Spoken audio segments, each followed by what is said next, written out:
رمضان ہر دن نہیں آنے والا ہے اور ہر مہینے نہیں آتا ہے، سال میں ایک مرتبہ رمضان اللہ کا مہمان ہے۔ اس کے آنے سے پہلے اس کی آنے کی تیاریاں بھی کر لو، اپنے جسم کو ابھی سے اتنی عادت ڈالو، بلکہ جسم کو نہ صحیح لیکن دماغ کو اتنا بنا لو کہ مجھے یہ کرنا ہی ہے۔ میں آپ کو اس لیے بھی ایکٹیو کر رہا ہوں کہ اپنے آپ کو اتنا پابند کر لو کہ رمضان آنے والا ہے اور اس میں عبادتیں زیادہ ہوں گی۔ کیوں؟ 20 رکعت کھڑے ہونے میں تمہارے جسم میں سستی اور کاہلی نہیں آنی چاہیے۔ ہاں، ایک دن تراویح میں جوش میں آیا اور دوسرے دن افطاری کر کے صلی علی سیدنا محمد معدن الجود والکرم وآلہ واصحابہ الکرام وابنہ الکریم وبارک وسلم صلاۃ دائمۃ سرمدا ابدا۔ اللہ عز و جل قرآن پاک میں ارشاد فرماتا ہے، لوگوں کے حساب کا وقت قریب آ گیا لیکن لوگ غفلت میں ہیں۔ یہ 17ویں پارے کی شروع کی آیت ہے۔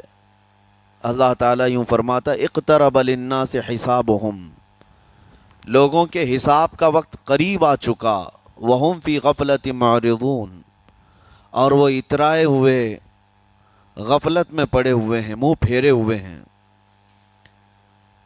لوگوں کو اس بات کا اندازہ ہی نہیں کہ حساب کا دن کتنا سخت ہونے والا ہے۔ میرے عزیزو، جب نبی پاک صلی اللہ تعالیٰ علیہ وسلم نے یہ ارشاد فرمایا کہ میں اور قیامت ایسے ہیں جیسے 2 انگلیاں قریب ہیں، 1400 سال پہلے رسول پاک صلی اللہ علیہ وسلم نے یہ فرمایا تھا کہ قیامت اتنی قریب ہے جتنا 2 انگلیاں قریب ہیں۔ اور اب کے زمانے میں تو قیامت کے سلسلے میں جو حضور پاک صلی اللہ تعالیٰ علیہ وسلم نے نشانیاں بتائی تھی وہ تقریباً پوری ہو گئیں، بڑی نشانیوں کو چھوڑ کر۔ اور یہ بھی حدیث پاک میں ہے کہ اگلا زمانہ اتنی تیز گزرے گا کہ تمہیں اس کا اندازہ ہی نہیں ہوگا، زمانوں پر زمانے آتے چلے جائیں گے۔ یہ جو آخری وقت کی نشانیاں ہیں،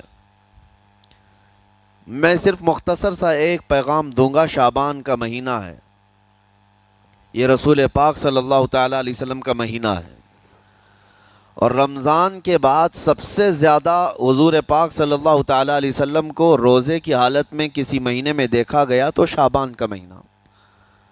فرمایا گیا کبھی کبھار پورے شعبان کا مہینہ حضور صلی اللہ علیہ وسلم روزے سے رہتے، اور یہ ارشاد فرماتے کہ یہ مہینہ ایسا ہے جس میں سارے لوگوں کے اعمال اللہ کے حضور جاتے ہیں، پیش کیے جاتے ہیں، اور میرے آقا فرماتے ہیں اس حال میں میرے اعمال پیش کیے جائیں اللہ کی بارگاہ میں کہ میں روزے کے عالم میں ہوں۔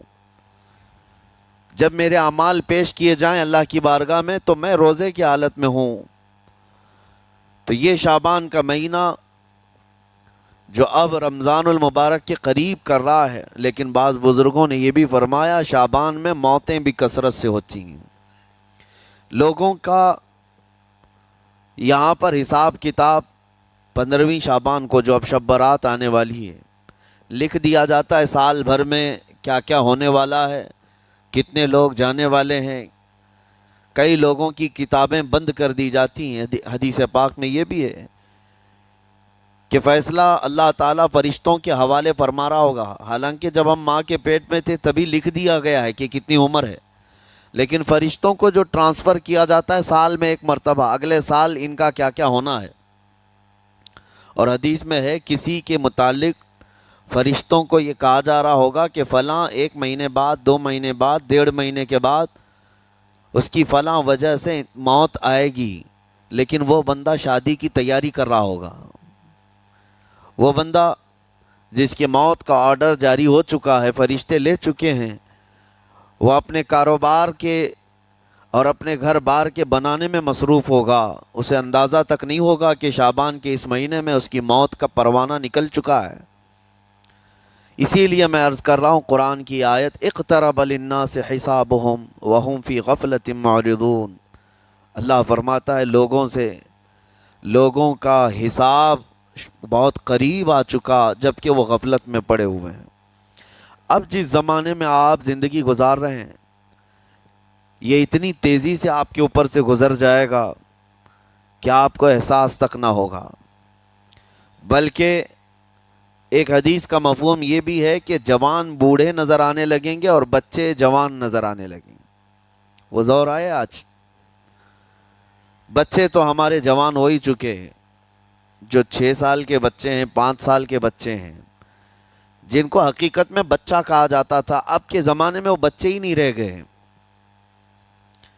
8 سال کے بچے وہ بچے ہی نہیں رہ گئے۔ ساری اسکولوں کے حالات ہمارے پاس آئے دن نئی نئی خبریں آتی ہیں۔ تیسری جماعت کا، چوتھی کلاس کا بچہ خطرناک قسم کے نشوں میں مبتلا ہے، جو بڑے بڑے جوان بھی نہیں کیا کرتے تھے۔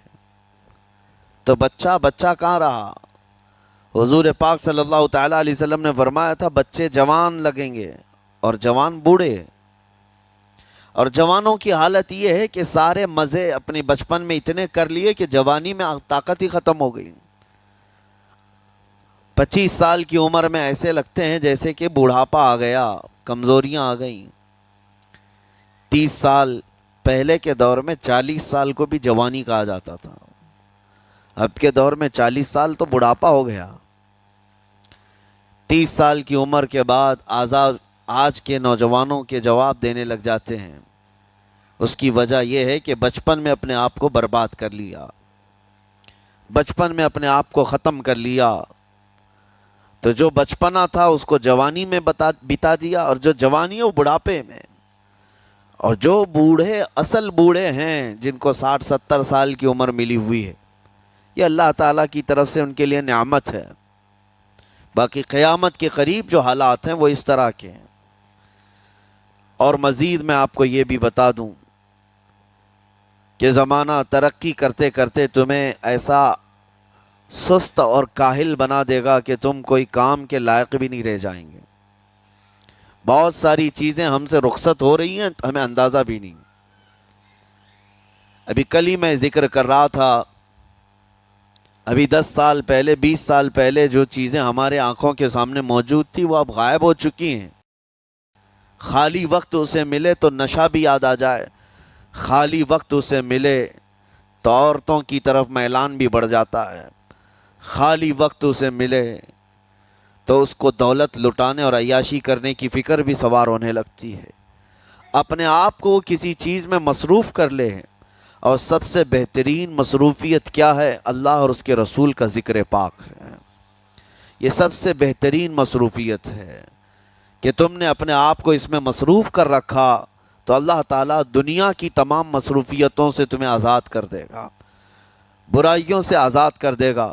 قرآن میں رب تعالیٰ فرماتا ہے وَقَالُوا حَسْبُنَا اللَّهُ وَنِعْمَ الْوَكِيلُ، جنہوں نے یہ کہا ہمارا رب ہمارے لیے کافی ہے، ہمارا اللہ ہمارے لیے کافی ہے، اور کیا ہی بہترین مددگار ہے، کیا ہی بہترین وکیل ہے جس نے یہ کہا۔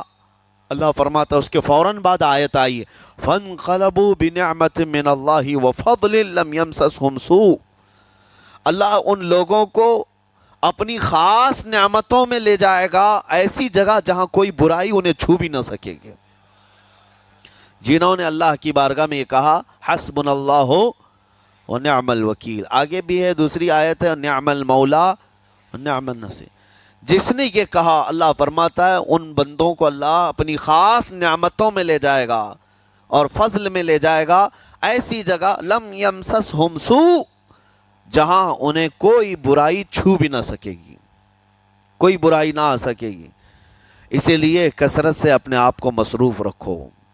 یہ جو محافل ہماری ہو رہی ہیں اللہ کرے کہ ہمیشہ قائم رہیں۔ ہم ہفتے میں 1 مرتبہ ذکر کی مجلس میں آتے ہیں اپنے دل کو اللہ تعالیٰ کی یاد سے معمور کرنے کے لیے۔ ویسے کھانا تو دن میں 3 مرتبہ اور کوئی تو 5 مرتبہ کھاتے ہیں۔ اپنے جسم کا بھرپور خیال رکھا جاتا ہے، ہماری روح کے خیال کے لیے ان مجلسوں میں آنا ضروری ہے۔ یہ مجلسوں کی پابندیاں، اور اگر آپ اس کو ہی یہ سمجھ کر نہ چلیں کہ ہم نے ایک بار ہفتے میں ذکر کر لیا تو اب کافی ہے۔ ہماری گاڑی بھی جو ہے پیٹرول بار بار مانگتی ہے، اس کو جس طرح سے چلاتے ہیں اس طرح سے اس کی خواہش بھی ہے۔ روزانہ گاڑی کو اگر کہیں کھڑی کر رکھیں تو زیادہ پیٹرول نہیں لگے گا، لیکن چلتی رہے تو بار بار پیٹرول کی ضرورت ہے۔ ہم میں سے ابھی کوئی ایسا نہیں ہے جو بستر پر پڑا ہوا ہے، ہر کوئی چل رہا ہے، پھر رہا ہے، دنیا میں مصروف ہے۔ تم اپنے کھانے پانے بھی کر رہے ہو، لوگوں سے ملاقات بھی کر رہے ہو، اس کا مطلب ہے تمہاری گاڑی چل رہی ہے اور اس کو پیٹرول بارتا ہے۔ تمہارے جسم کو بیلنس رکھنے کے لیے، تمہاری فکروں کو بیلنس رکھنے کے لیے، تمہارے دماغ کو صحیح سلامت ایک نہج پر رکھنے کے لیے یہ ذکر کی محافل قوت دیتی ہیں۔ اگر اس ہفتے میں آپ نے ذکر کیا نہیں ہوا تو آپ اپنے ہی گھر پر سونے سے قبل بستر پر بیٹھ کر کیوں اللہ کا ذکر نہیں کر لیتے؟ 5 منٹ 10 منٹ اس مولا کو پکار کر کے سونے میں کیا حرج ہے؟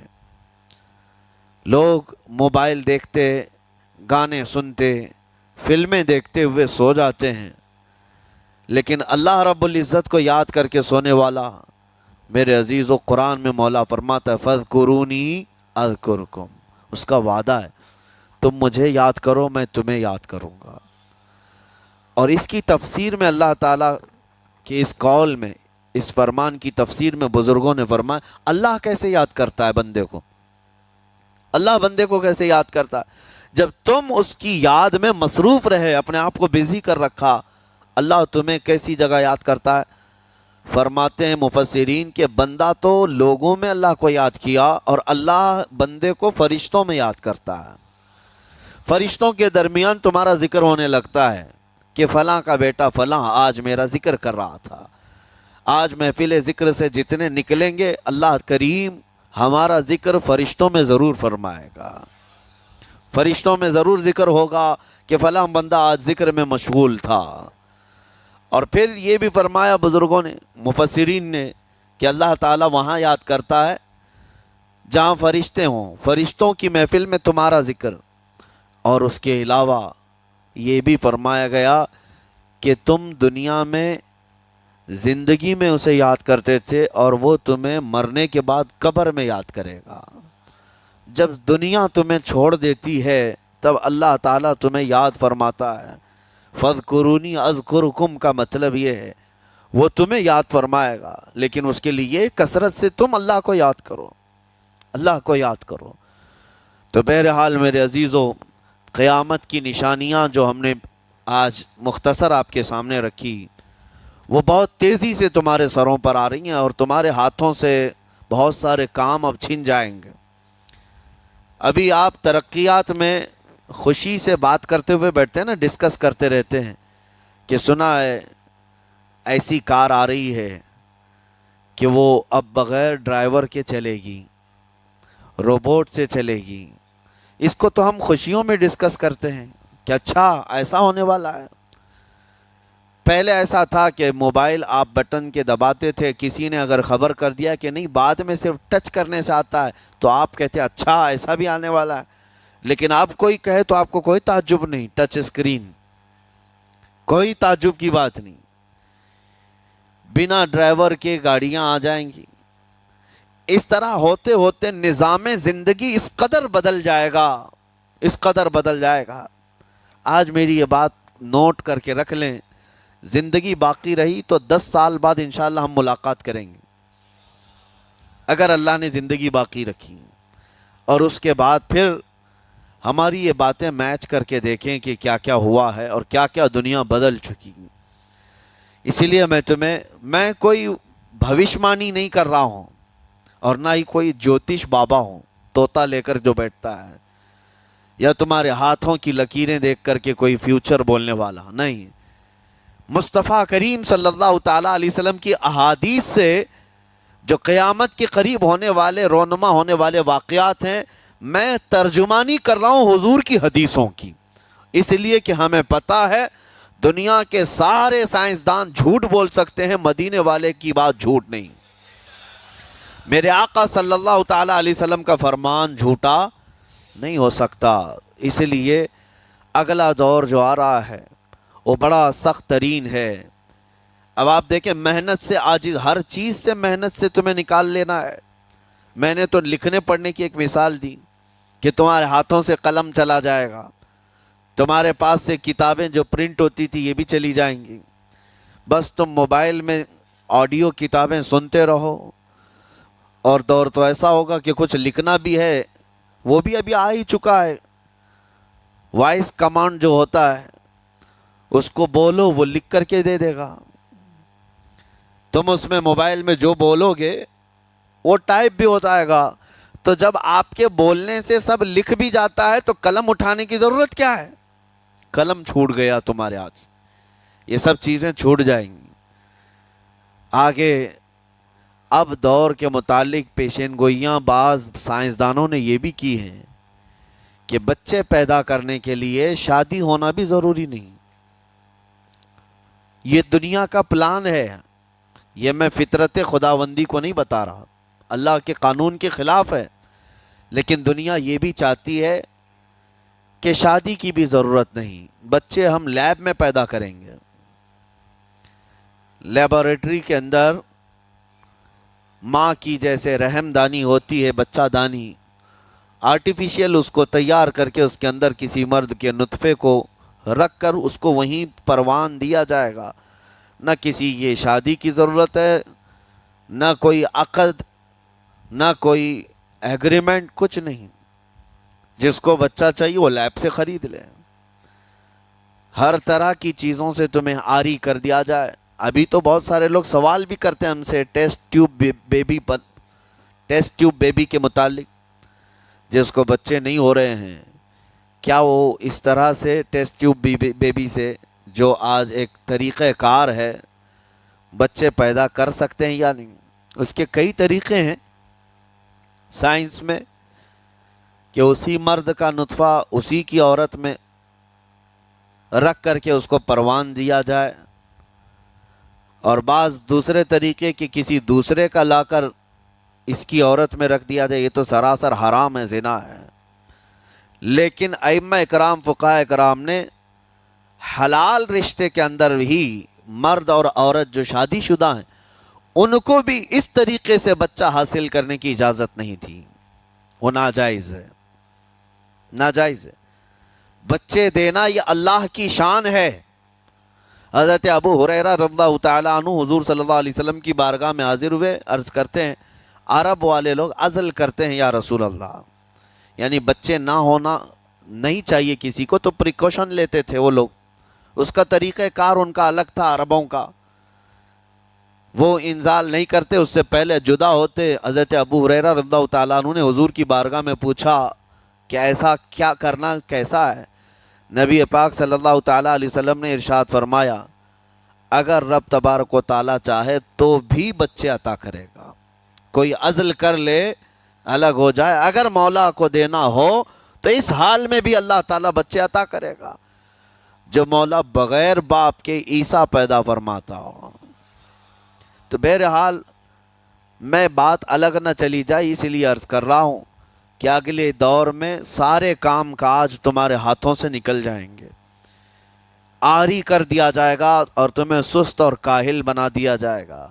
اور جب بندے کے پاس کوئی کام ہی باقی نہ رہے تو اس کا دماغ شیطانی بن جائے گا، اور شیطان اس کو ہانکتا رہے گا صبح سے شام تک، شام سے صبح تک. اور میں آپ کو بتا دوں دنیا یہ چاہتی ہے کہ رات کو دن بنا دے، یعنی کوئی رات کا تصور ہی نہ رہے، نہ اندھیرا ہے نہ ہی کوئی اس طرح کی تاریکی، بلکہ پورا ٹوٹل 24 آورز ایسا ہی اجالا دکھنا چاہیے. تمہاری نیندیں ختم ہو، کسی کے لیے بھی اندھیرا ہو گیا چلو سوئیں. یہ اللہ کے جتنے نظام ہیں اس سے یہ دنیا چھیڑ چھاڑ کرنے کی کوشش کر رہی ہے. یہ جو خفیہ طاقتیں ہیں دنیا کو جو چلا رہی ہیں، وہ فری میسن ہوں اور سیکریٹ تنظیمیں جو آج دنیا میں کام کر رہی ہیں، وہ قانون خداوندی سے چھیڑ چھاڑ کرنا ان کی فطرت ہے، عادت ہے. ہر چیز جو اللہ تعالیٰ کی بنائی ہوئی، پہاڑوں کو اپنی جگہ سے ہٹا دینا. عرب میں آج پتہ ہے آپ کو، سعودی میں سب سے زیادہ پہاڑ کاٹے جا رہے ہیں.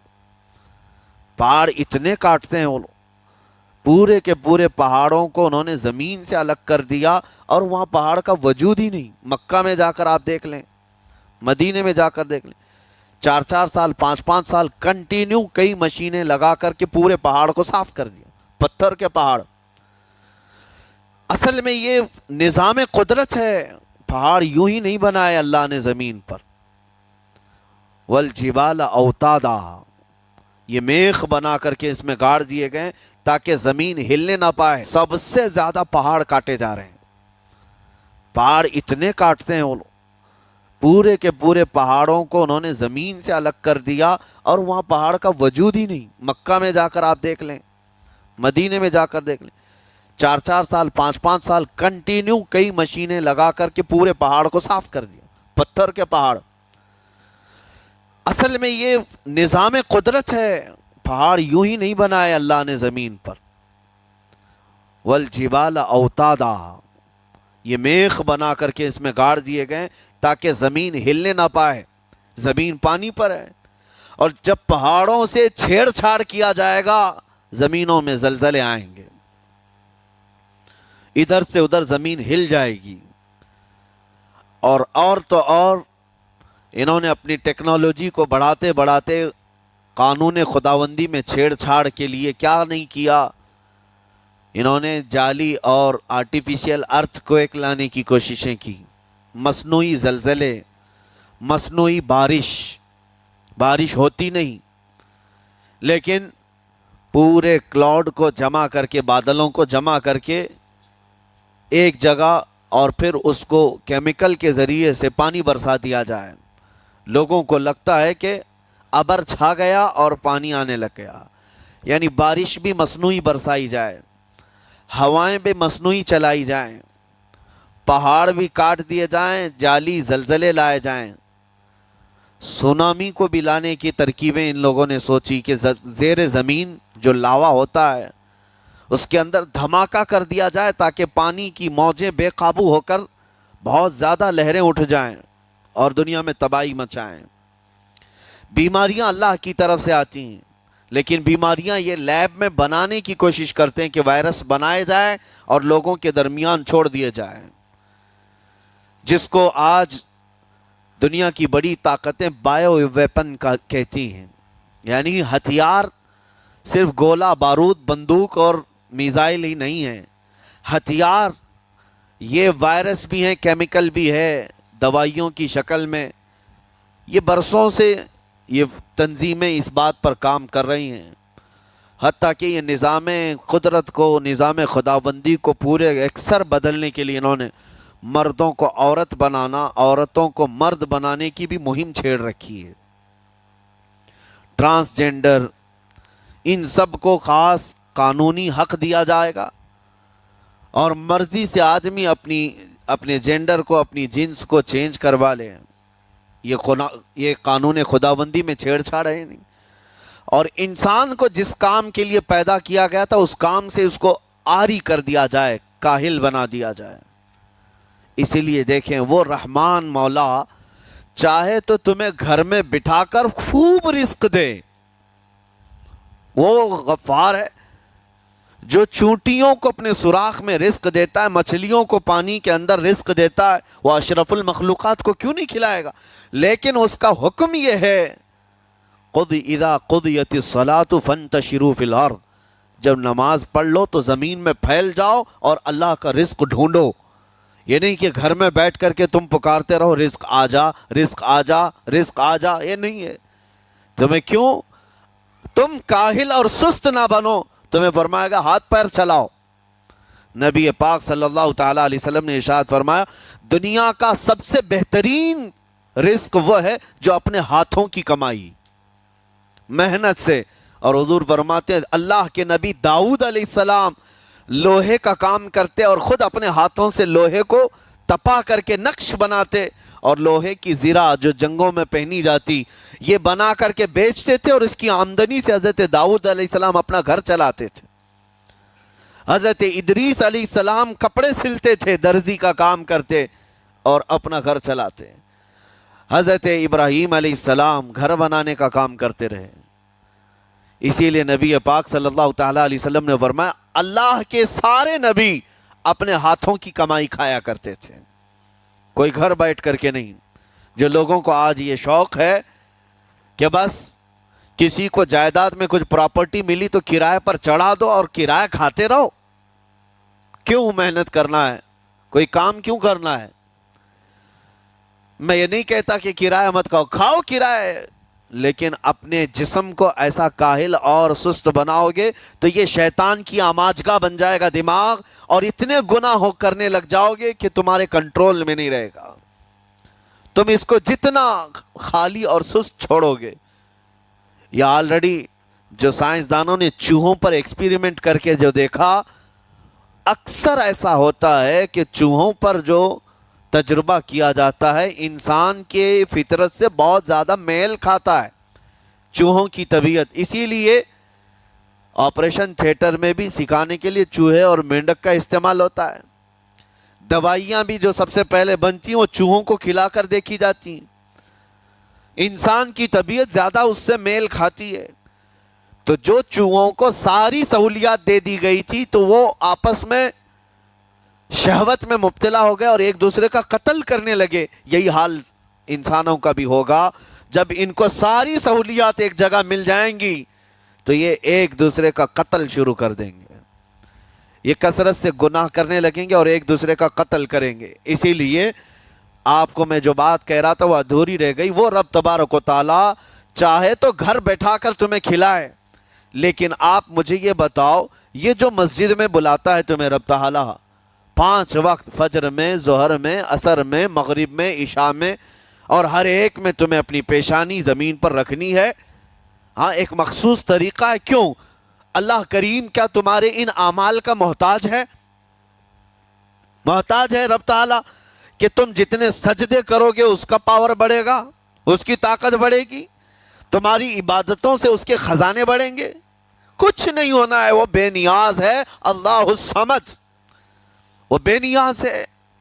لیکن تمہیں یہ جو پریکٹس کرائی جاتی ہے وہ اسی لیے کہ تم سست اور کاہل نہ بنو۔ کسی گاڑی کو زیادہ دن گیریج میں رکھ دیا جائے، چاہے وہ نئی کیوں نہ ہو، زنگ لگ جاتا ہے اور اس کے بعد پھر اس کے اندر خرابیاں شروع ہو جاتی ہیں۔ انسان اپنے آپ کو اسی طرح کاہل رکھ دے، سست رکھ دے، تو پھر اس کے اندر بھی عجب عجب قسم کی بیماریاں، وہ گناہوں کی بیماریاں بھی شروع ہوتی ہیں اور جسمانی بیماریاں بھی شروع ہوتی ہیں۔ اسی لیے تمہیں 5 وقت یہ پریکٹس بھی کرائی جاتی ہے کہ نمازیں پڑھتے رہو، اپنے آپ کو بزی رکھو، تم بار بار پیشانی زمین پر جھکاؤ اور اٹھاؤ، جھکاؤ اٹھاؤ۔ یہ پریکٹس اسی لیے کرائی جاتی ہے کہ تمہارا جسم سست اور کاہل نہ رہے۔ اللہ کریم بندوں کے تمام مصالح اور ان تمام حاجتوں کو بہتر جانتا ہے کہ بندہ کس میں بہتر ترقی کر سکتا ہے۔ اسی لیے میرے عزیزو، اپنے آپ کو خالی مت چھوڑو، اپنے آپ کو خالی مت چھوڑو۔ اور وقت ہمارے پاس اتنا کم ہے کہ حساب دینے کے وقت ہمیں سب کو پتہ چل جائے گا قیامت کے دن۔ یہ بھی روایت میں ملتا ہے کہ بندہ یہ یاد کرے گا کہ میرے پاس اتنا وقت تھا، کاش میں کچھ نہ کرتا تسبیح لے کر بیٹھا ہوتا، کاش میں کچھ نہ کرتا دعائیں ہی کر رہا ہوتا، تو اللہ تبارک و تعالیٰ اس کا بدلہ مجھے قیامت میں عطا کرتا۔ لیکن جنہوں نے اپنے اوقات کو یہاں پر خالی گنوا دیے، فضول میں برباد کیے، وہ بہت پچھتاوے میں ہوں گے، بہت پچھتاوے میں ہوں گے۔ جتنا وقت اپنے پاس باقی ہے اس کو مصروف کر دو، اس کو مصروف کر دو۔ اللہ کریم ہم سب کو گزرے ہوئے تمام برائیوں کے کفارہ ادا کرنے کی توفیق عطا فرمائے۔ رب تبارک و تعالی ہمیں سستی اور کاہلی سے محفوظ فرمائے۔ میں آپ کو اس لیے بھی ایکٹیو کر رہا ہوں کہ اپنے آپ کو اتنا پابند کر لو کہ رمضان آنے والا ہے اور اس میں عبادتیں زیادہ ہوں گی۔ کیوں؟ 20 رکعت کھڑے ہونے میں تمہارے جسم میں سستی اور کاہلی نہیں آنی چاہیے۔ ہاں ایک دن تراویح میں جوش میں آیا اور دوسرے دن افطاری کر کے خراٹے لینے لگ گیا، کھا کر کے پورا سو گیا، اور اس کے بعد پھر پتہ چلا سیدھے شب قدر میں آیا ہے۔ تو رمضان المبارک کو بھی جن لوگوں نے ایسا برباد کیا وہ پچھتاتے رہ جائیں گے۔ اور کچھ نہیں، رمضان ہر دن نہیں آنے والا ہے اور ہر مہینے نہیں آتا ہے، سال میں ایک مرتبہ رمضان اللہ کا مہمان ہے۔ اس کے آنے سے پہلے اس کی آنے کی تیاریاں بھی کر لو، اپنے جسم کو ابھی سے اتنی عادت ڈالو، بلکہ جسم کو نہ صحیح لیکن دماغ کو اتنا بنا لو کہ مجھے یہ کرنا ہی ہے۔ یہ رمضان آئے گا تو میں ختم قرآن ضرور کروں گا، یہ رمضان آئے گا تو تراویح کی ایک رکعت بھی میری مس نہیں ہوگی، یہ رمضان آئے گا تو پورا قرآن میں تراویح میں ضرور سنوں گا، یہ رمضان آئے گا پورے رمضان میں ہر دن میں نبی پاک صلی اللہ علیہ وسلم پر 100 بار درود ضرور پڑھوں گا۔ یہ عہد ہوتے ہیں، یہ رمضان کی تیاریوں کے طریقے